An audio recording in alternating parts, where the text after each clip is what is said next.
بسم اللہ الرحمن الرحیم۔ السلام علیکم ناظرین، آپ دیکھ رہے ہیں یوٹیوب چینل نیوز ڈیسک۔ آئیے بڑھتے ہیں آج کی اہم ترین خبروں کی جانب۔ ناظرین، سپریم کورٹ نے اڈیالہ جیل میں قید بانی تحریک انصاف اور سابق وزیر خارجہ شاہ محمود قریشی کے خلاف سائفر کیس کا تحریری فیصلہ جاری کر دیا ہے۔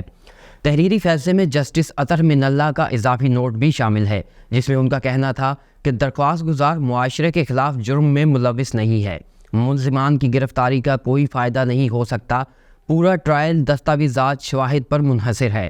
جسٹس اطہر من اللہ نے کہا کہ ان ملزمان کی انتخابات کے دوران رہائی اصلی انتخابات کو یقینی بنائے گی۔ کیس میں ایسے حالات نہیں کہ ضمانت کو مسترد کیا جائے۔ بانی پی ٹی آئی اور شاہ محمود قریشی ایسے الزامات میں قید نہیں جو معاشرے کے لیے خطرہ ہوں۔ نوٹ میں لکھا گیا کہ ایک وزیر اعظم کو پھانسی تک دے دی گئی، آئین توڑنے والے ڈکٹیٹرز نے ایک دن بھی قید نہیں کاٹی۔ انتخابی عمل میں حصہ لینا خود ضمانت کی ایک بنیاد ہے۔ انتخابی عمل میں حصے کو ضمانت کی بنیاد بطور اصول لاگو ہونی چاہیے۔ تحقیقات مکمل ہو چکی ہے اور مقدمے کی سماعت جاری ہے۔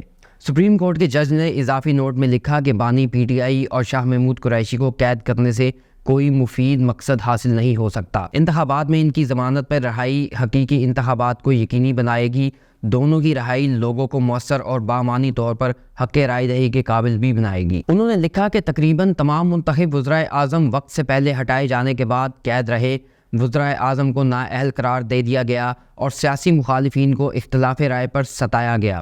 2018 الیکشن ایک سیاسی جماعت کے ساتھ غیر مساوی سلوک کی مثال تھی۔ جسٹس اطہر من اللہ کے مطابق عوام کی خواہش کا اظہار انتخابی عمل سے ہی ممکن ہے۔ عوام کا حق رائے دہی استعمال کرنا آئینی حق ہے۔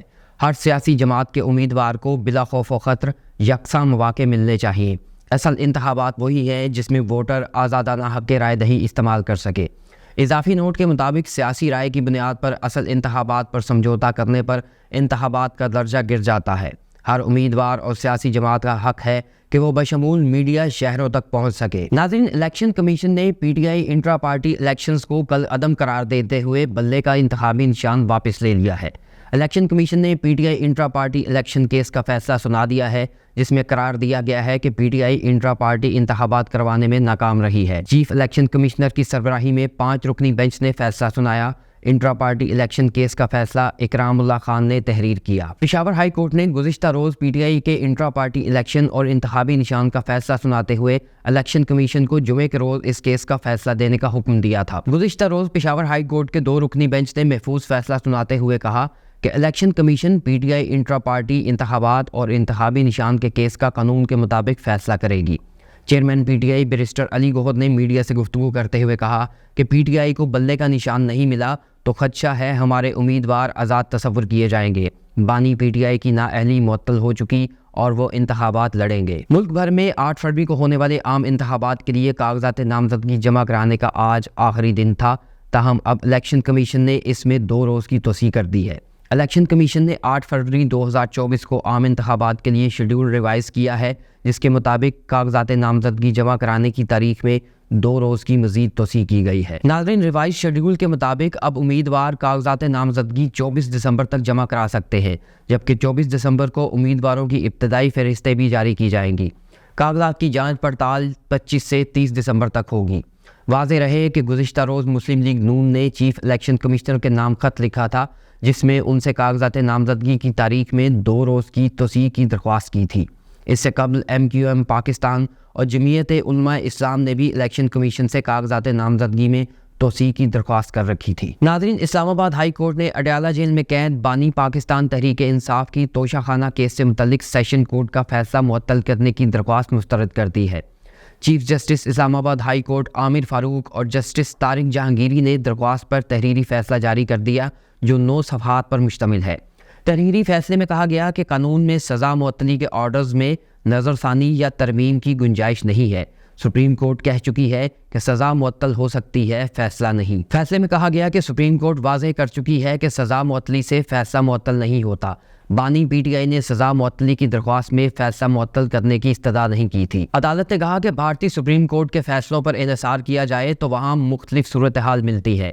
بھارتی سپریم کورٹ کے فیصلے کے مطابق سزا معطلی کے ساتھ فیصلہ بھی معطل ہو سکتا ہے۔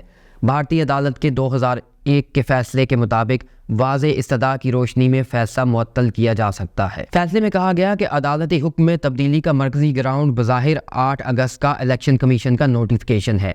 عدالتی علم میں آیا کہ الیکشن کمیشن کا بانی پی ٹی آئی کی نااہلی کا نوٹیفیکیشن لاہور ہائی کورٹ میں چیلنج ہے، جس پر نوٹس کر رہے ہیں۔ تحریری فیصلے میں کہا گیا کہ اسلام آباد ہائی کورٹ کے روبرو سزا معطلی کی درخواست پر الیکشن کمیشن کا نوٹیفیکیشن ان فیلڈ تھا۔ نوٹیفیکیشن سے متعلق سزا معطلی کی درخواست پر سماعت کے دوران بحث نہیں کی گئی۔ سپریم کورٹ فیصلے کے مطابق غیر معمولی حالات کے بغیر عدالتی فیصلے میں تبدیلی نہیں کی جا سکتی۔ فیصلے موجود ہیں کہ غلطی کی بنیاد پر انصاف کے تقاضے پورا کرنے کے لیے عدالتی حکم میں تبدیلی کی اجازت دی گئی ہے۔ یاد رہے کہ 5 اگست کو اسلام آباد کی ڈسٹرکٹ اینڈ سیشن کورٹ نے توشہ خانہ کیس میں بانی پی ٹی آئی کو الیکشن ایکٹ کے تحت 5 سال کے لیے نااہل قرار دیتے ہوئے وارنٹ گرفتاری جاری کیے تھے، جس کے بعد ان کو گرفتار کر لیا گیا تھا۔ جج ہمایوں دلاور نے توشہ خانہ کیس کا محفوظ فیصلہ سنایا تھا۔ عدالت نے کیس میں سابق وزیر اعظم کو الیکشن ایکٹ کے تحت نااہل قرار دیا تھا۔